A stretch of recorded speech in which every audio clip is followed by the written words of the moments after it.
Every day, a homeless man quietly occupied the same corner seat in a small cafe, barely noticed by those who passed through.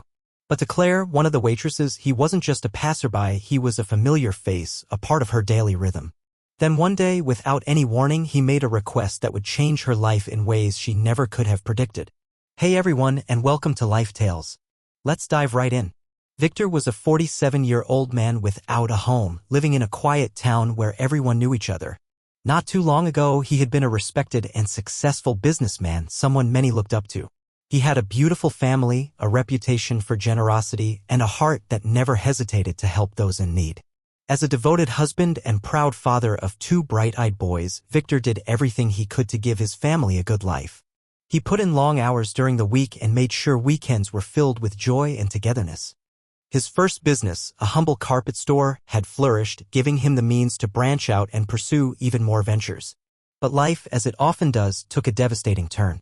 Tragedy struck with cruel timing. His world began to crumble the day he lost his entire family in a terrible car crash. His wife and sons had gone to a Christmas concert, and on their way back, a truck driver lost control and slammed into their car. In a single, heartbreaking moment, Victor lost everything that truly mattered to him. Just like that, his life shattered. After their deaths, Victor wasn't the same. The vibrant man he used to be seemed to vanish. Grief weighed him down, making it hard for him to function or even care about the things he once loved. And then, only 2 months later, another misfortune hit. One night, his carpet store caught fire and burned to the ground before firefighters had a chance to save it.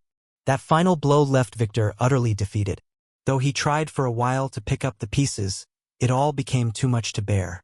Eventually, he sold his home and whatever was left of his businesses, hoping he could start over in a new city. But a year later, with nothing left and no progress made, he returned to his hometown, completely broke and empty-handed. He had hoped that, maybe, some of the friends and family he had once supported would be there for him in return. He thought surely someone would offer a helping hand. But he was wrong. No one wanted to be associated with him. People kept their distance, and Victor ended up on the streets, forced to beg just to survive. What stung the most wasn't just the hardship. It was the coldness of the very people he had once stood beside. The ones he had lifted up in better times now mocked him or laughed when they saw him wandering the streets. The kindness he had once given so freely was gone from their memories, replaced by indifference, or worse, contempt. Near the edge of town, where Victor and others without homes often gathered, stood a quaint little cafe. It had a peaceful atmosphere, warm lighting, the smell of coffee, and a quiet hum of conversation. It felt like comfort wrapped in walls. Victor couldn't afford anything on the menu, but he often gravitated toward that cozy space anyway. The air felt softer inside. Whenever the sun became too harsh or the cold too biting, he'd step inside and settle into a corner seat, simply sitting in silence. Some of the staff didn't appreciate his presence. He wasn't paying after all. But Claire? She was different. She looked past the scruffy clothes and tired eyes. She always welcomed him with a gentle smile and, more often than not, a hot cup of coffee, no charge, no judgment. "Good afternoon, Victor. What can I get for you today?" Claire asked warmly as he eased into his usual spot. "You know I don't have any money," Victor replied with quiet honesty. "Yes, but you've got me," she said with a grin. "Guess what? The bakery just brought in a fresh batch of cookies. Want to try one?" "I'll pass," Victor said softly. "Come on, don't worry about it." "It's my treat," Claire encouraged. "They're fresh out of the oven, you'll love them." "Claire, you're always so kind." "Sometimes I feel like I'm just taking advantage of you," he said, lowering his gaze. "Not at all," Claire assured him. "This is something I want to do." "You didn't ask for it," I offered. "So no, you're not taking anything from me." She leaned in with a wink. "And these cookies? They've got a little something special today." "Well, okay, but just one," Victor said hesitantly. "Deal." "Be right back," Claire smiled before heading off. About 5 minutes later, she returned with a full plate of cookies and a tall glass of milk. "This is all for you, my friend," she said cheerfully, placing the treats in front of him with care. "But we agreed on one cookie," Victor said, eyebrows raised as he eyed the generous plate. "Why stop at one when you can enjoy a few?" Claire replied in a playful sing-song voice.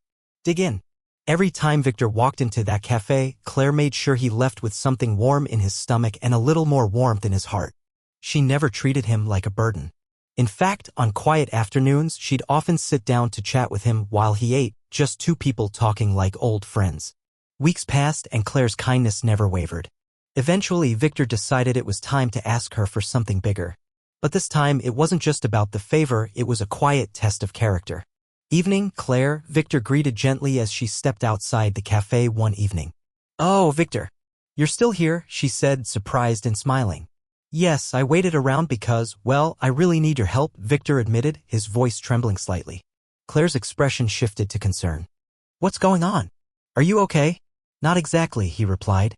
"I ran into some trouble with a group of street guys, and now they won't leave me alone." "What kind of trouble?" she asked, her voice tightening. "Did they hurt you?" "No, nothing physical," Victor assured her. "The thing is, I borrowed some money from them a few weeks ago, thinking I could pay it back in time. But I didn't. Now they're demanding it plus interest, and they're not being gentle about it."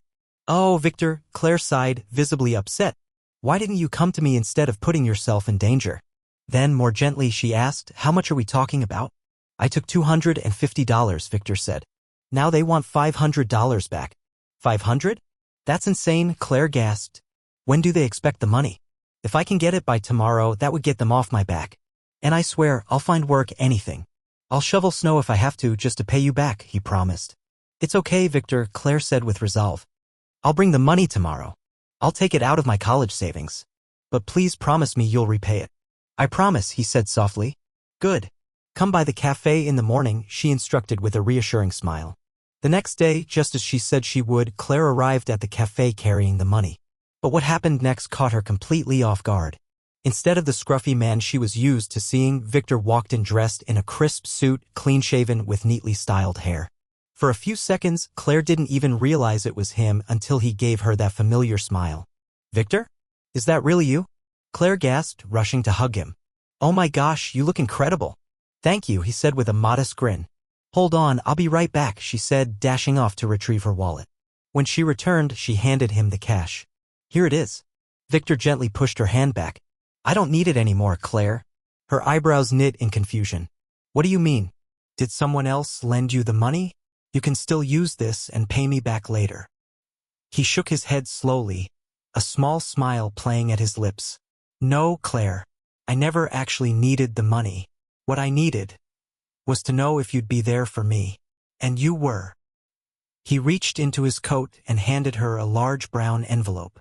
She stared at it, puzzled. "What is this? I don't get it." When she opened it and glanced inside, her breath caught in her throat. "Oh my God, Victor, where did this money come from? Please tell me you didn't steal it," she whispered, stunned. Victor couldn't help but laugh at her reaction. "No, sweetheart, it's all mine, and now it's yours." He continued, "A while back, after selling my property, I moved to another city to start over, but I never felt like I fit in. Eventually, I came back here.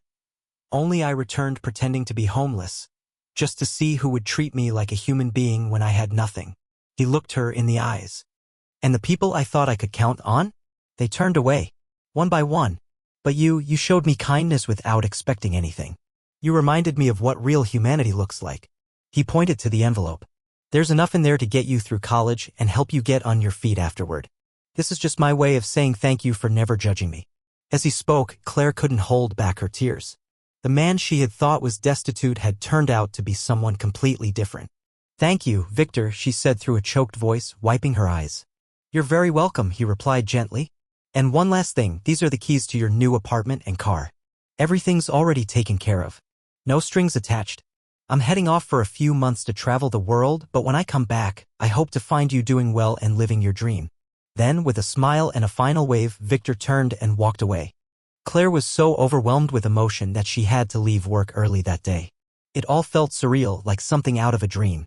She needed time to let it all sink in. A few months later, thanks to Victor's generosity, Claire enrolled in college and left her cafe job behind. Her life had taken a dramatic turn, all because of a man most people had ignored. And no matter how far life took her, she never forgot Victor, the man who had shown her what compassion and trust truly meant. Just like he'd said, Victor spent the next few months exploring the world, but he and Claire stayed connected through letters and phone calls. Years later, Claire was living the life she had always hoped for. And with every achievement, she carried the memory of the man who had once sat quietly in her cafe and ended up changing her life forever. If this story touched you, don't forget to hit that like button and subscribe for more inspiring tales. And be sure to watch the next video on your screen, you won't want to miss it. See you next time.